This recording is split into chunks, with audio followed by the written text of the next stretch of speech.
سلام بینندگان عزیز، تازه های تاجیکستان و جهان را در برنامه اخبار آزادی من مومین احمدی با همکارانم پیشنهاد شما میکنیم. امروز 21 اپریل است. در برنامه اینها را داریم.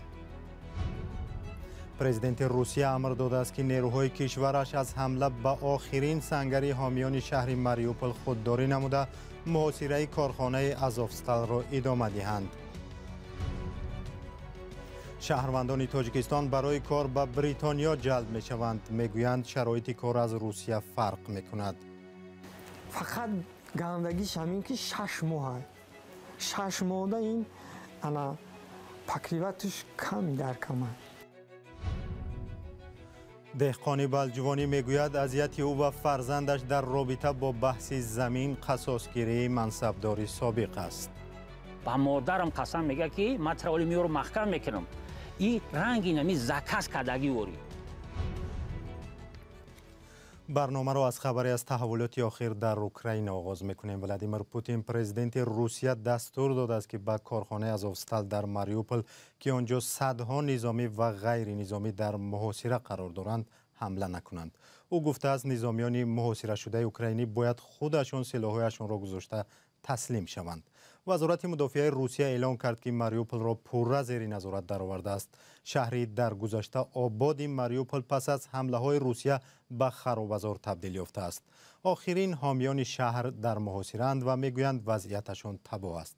همزمان روسیه حمله‌ها به ولایت دنیتسک را افزایش داده است. همکارم طاهر سفر گزارش می‌دهد. اینجا ولایت دنیتسک است، ولایتی که نیروهای روسیه برای اشغال آن حمله‌های سختی را به راه ماندند. وزارت دفاع بریتانیا روز 21 اپریل گفت سربازان روس به سمت شهر کراماتورسک پیشرفت کردند که همچنان زیر حمله‌های موشکی قرار می‌گیرد. روسیه بعد از آنکه کیف و دیگر شهرهای بزرگ اوکراین را گرفتن نتوانست رو به ولایت‌های دنیتسک و لوهانسک آورد که از سال 2014 جدایی طلبان تحت حمایت روسیه سعی داشتند آنها را به تمام تحت تصرف درآورند. سخنگوی ستاد مرکزی نیروهای مسلح اوکراین گفت که آنها چندین حمله نیروهای روسیه را رفع کردند. در 24 ساعته گذشته 9 حمله دشمن را در ولایت‌های دونتسک و لوهانسک برگرداندیم. 1 تانک، 10 زیرپوش، 2 تکنیکای نظامی، 1 توپخانه، 2 تکنیکای مهندسی و 1 سیستم موشکی ضد هوایی و انبار اسلحه دشمن را نابود کردیم. ارتش روسیه گفت در شبانه روز گذشته به بیشتر از 1000 موضع نیروهای اوکراین ضربه زده و شهر کرملین در شرق اوکراین را تصرف کرده است. ادعای که تایید آن ناممکن است. در اینجا در شهر بندری ماریوپول که تقریبا از آدم خالی شده است، جنگ تنها در آزوفستال یکی از کارخانه‌های بزرگترین شهر ادامه دارد. در داخل آن صدها محافظان شهر سنگر گرفتند و مقاومت میکنند. رئیس جمهور ولادیمیر پوتین امر داد که نیروهای روسیه به کارخانه یورش نبرند ولی آن را طور محاصره کنند که مگس از آن گذشتن نتواند. با گفته وزیر دفاع روسیه در داخل آن 2000 رزمندگان اوکراینی سنگر گرفتند و برای گرفتن کارخانه فقط 3 یا 4 روز ضرور است. از این شهر ویران شده با گفته مقامات اوکراین روز 20 اپریل به سبب بی اهمیتی و بی‌اعتنایی نیروهای روسیه نتوانستند همه 6000 نفر را که قرار بود به جای امن کوچانند از شهر بیرون برند. از زمان آغاز جنگ روسیه در اوکراین که آخر ماه فوریه شروع شد 57 روز می‌گذرد و در جریان آن هزاران نفر کشته و زخمی شدند. روسیه این جنگ را عملیات مخصوص نظامی نامیده، میگوید هدف آن غیر نظامی و پاک کردن اوکراین از فاشیستان است، اما اوکراین و کشورهای غربی آن را بهانه برای آغاز جنگ و تابع روسیه کردن اوکراین مینامند. یک گروه از کارشناسان سازمان ملل از مقامات تاجیکستان خواستند که اقلیت پامیری را حفظ کنند و به حقوق آدمان در ولایت بدخشان احترام گذارند. در این اعلامیه که تازه نشر شده است گفته می شود نادیده گرفتن شکایت های مردم بدخشان می تواند باعث به نزاع خشونتبار گردد. ماه نوامبر سال گذشته گلبدین زیابکوف یک ساکن ناحیه رشد قلعه هنگام عملیات وقتی بازداشت کشته شد. ساکنان 4 روز در خاروخ اعتراض کردند که به گفته نمایندگان سازمان نسبت به آنها از زور استفاده شده است. مقامات تاجیکستان گفته بودند که در بدخشان بر ضد گروه‌های خودسر و جنایی مبارزه می‌برند. در گزارش از برقرار شدن اینترنت در بدخشان استقبال شده است، ولی محققان از افزایش حضور نظامیان، تحکیم پاسگاه‌ها، بازداشت و بازپرسی و منع سفر اعتراضگران به خارجه اظهار نگرانی کردند.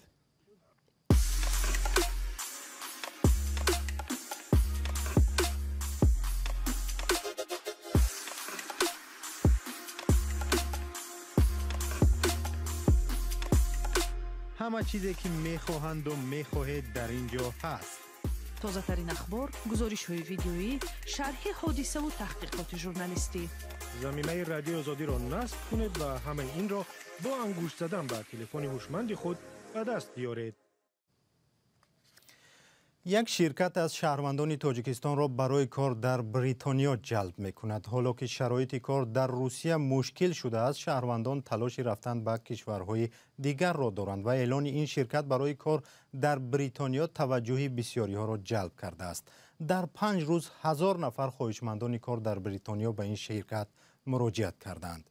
شرایط کار در بریتانیا چگونه است و کیها می توانند به این کشور روند؟ در گزارش همکارم نگاره فضل‌الدین و سروناز روح الله تماشا کنید. پس از 6 ماهی کار در بریتانیا، فیردوس баротови 29 сола ба ватан баргашт. албатта на ба хоҳиши худ. طبق қонунҳои бритониё, фирдавс наметавонист дар ин кишвар беш аз 6 моҳ кор кунад.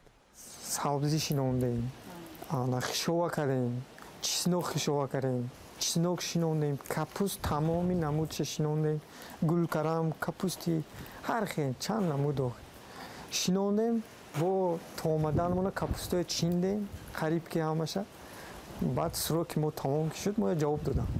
даврае ки мо рафтем, анаваёда одам бисёр дар кор буд, ам давраи мода, аммо фақат ному фамилия, паспорт, аз инведе месидумис гирифтан, справка, ҳамин чизоя пурсидан, дигар давоми анкетаева чихе пур кардан, ҳамаша худошон кардан мода.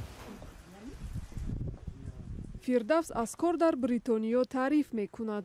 мегӯяд дар муқоиса бо русия кор дар бритониё бартарӣ дорад, вале дар ин кишвар низ бемушкил нест. маош гӯем, маошда ягон вақт фреб накардиян. фарқ Россия хело фарқ дорад. там кор кардан дар онҷо беҳад савук ай. маошам хуб ай, ай Россиям хуб ай.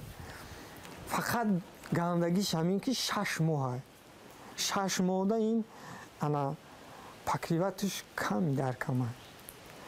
расходи мо аз инҷа расход мекунем, виза мегирем, раҳпулӣ мекунем, ин калон ай. ашоти худуд ҳамаш ашоти худи одам мешавад, то 20 000 сомона расход мешавад. фирдавс тариқи як шабакаи ҷалби кор ба бритониё рафтааст, дар ҳоле ки ҳамакнун аз тариқи хадамоти муҳоҷирати тоҷикистон сафар ва кор дар бритониё роҳандозӣ шудааст. тибқи шаҳрномаи басташуда мо эълон додем барои шаҳрвандон ки хоҳиши корро ба великобритания доранд.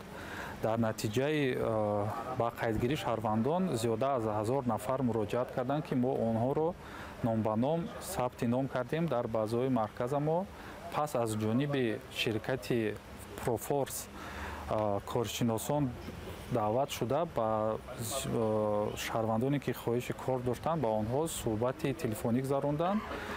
мақсади суҳбат буд гирифтани имтиҳони забони англисӣ. аз натиҷаи якум гурӯҳе ки ваё бо телефонӣ суҳбат карданд, зиёда ба 500 нафар, 244 нафар интихоб карда шуд ҳамчун гурӯҳи аввал барои даъвати кор. пас аз хориҷ шудани бритониё аз иттиҳодияи аврупо, ниёз ба нерӯи корӣ дар ин кишвар афзудааст. махсусан дар бахши кишоварзӣ, бритониё ба нерӯи кории арзон ниёз дорад. агар фарз кардем як поляк дар аврупо кор мекард, дар бритониё кор мекард, ба ягон мушкилӣ надошт, фарз кардем 1000 евро мегирифт. оле барои кор кардан аз поляк дар британия 1000 евро не бояд ки кордиҳанда зиёда аз 1500 евро сарф кунад. дар ин ҳолат корҷоёни осиёи марказӣ нисбатан арзон кор мекунанд. ин ҳам аз тарафи иқтисодиёт, ҳам аз тарафи расмиёт ниҳоят осонтар аст. шуҳрат латипов бовар дорад ки дар тӯли 5 соли оянда на бритониё ва на дигар кишварҳои аврупо наметавонанд барои ҷалби бештари муҳоҷирон бо Русия рақобат кунанд. забт кардани ё фаро гирифтани дигар бозорҳои корӣ маънои онро надорад ки пагоҳ ҳамаи муҳоҷирони мо аз Русия вобастагиашон кам мешавад ё ба Русия рафтанашон кам мешавад. барои он ки муҳоҷирои мо аксаран дар Русия ҳастанд. ҳоло Фирдавс Баротов умед дорад ки соли оянда низ ба муҳоҷирати корӣ ба Бритониё равад. барномаро бо гузориши аз ҷануби Тоҷикистон идома медиҳем. Як деҳқон аз ноҳияи Балҷувон шикоят дорад ки мансабдори собиқ ва бародар як вазир аз ӯ қасос мегирад. Саид Муъмин Давронов мегӯяд худашро барои таҳқири мансабдори маҳаллӣ 15 рӯз ҳабс карданд ва пас аз озод шуданаш писарашро боздошт карданд. Писари ӯ беш аз ним моҳ боз дар боздоштгоҳ аст ва парвандааш тафтиш мешавад. Маҳмудҷон Раҳматзода дар ин бора гузориш дорад. Сайфиддин Давронов, писари Саид Муъмин Давронов, як рӯз пеш аз боздошташ суҳбат кард. Акнун 18 рӯз мешавад Сайфиддин дар боздошт қарор дорад. Пулиси ноҳияи Балҷувон аввал падарашро боздошт, баъд дар рӯзи раҳои падар худи Сайфиддинро боздошт мекунанд. То аз боздошт раҳои Саид Муъмин Давронов, писараш барои раҳоии ӯ талош мекард. ҳоло ба ҷои писар, падар барои раҳои писар талош дорад.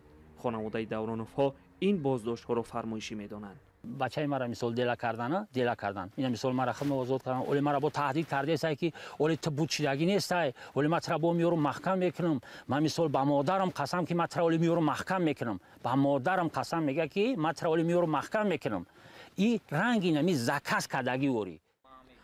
ҳоло нисбати Сайфиддин Давронов бо моддаи 247 яъне қалоби парванда боз шудааст. аммо Саид Муъмин Давронов мегӯяд ки писараш ҳеҷ гуноҳ надорад. Ҳабиб Ҷумазода, сардори шуъбаи корҳои дохилаи Балҷувон, писари ӯро дар фурӯши ғайриқонунӣ замин муттаҳам медонад.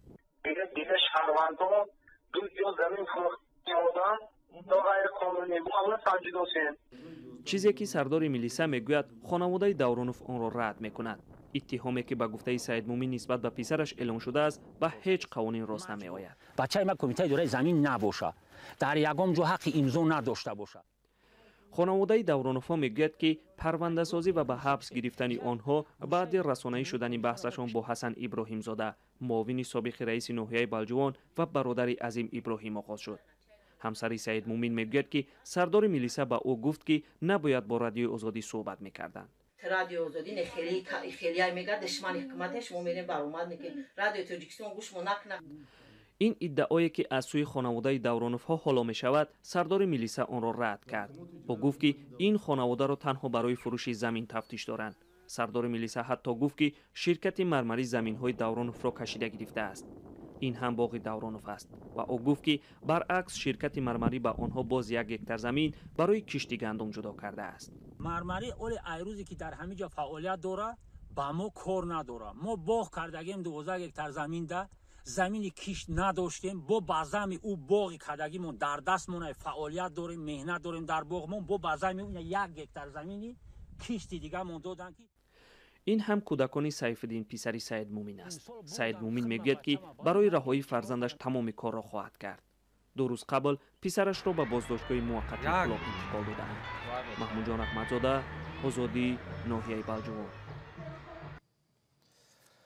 ва як хабари кӯтоҳ. Додситонии кӯли Тоҷикистон як корманди собиқадори худро боздошт кардааст. Зокир Назарзода, полковники адлия ки то чанд моҳи пеш сардори раёсати корҳо ва ободонии додситони кӯл буд, ба аз худ кардани маблағҳои давлатӣ айбдор мешавад. манобеи радиои Озодӣ гуфтанд ӯ пас аз он боздошт шудааст ки дар як маҳфил Юсуф Раҳмон додситони кӯлро таҳқир кардааст. наздиконаш ӯро бегуноҳ медонанд. برنامه اخبار آزادی به پایان رسید. خبر و گزارش‌های دیگر را در سامانه رادیو آزادی و در صفحه فیسبوک و یوتیوب و تلگرام ما بخوانید و تماشا کنید. خدا نگهدار شما.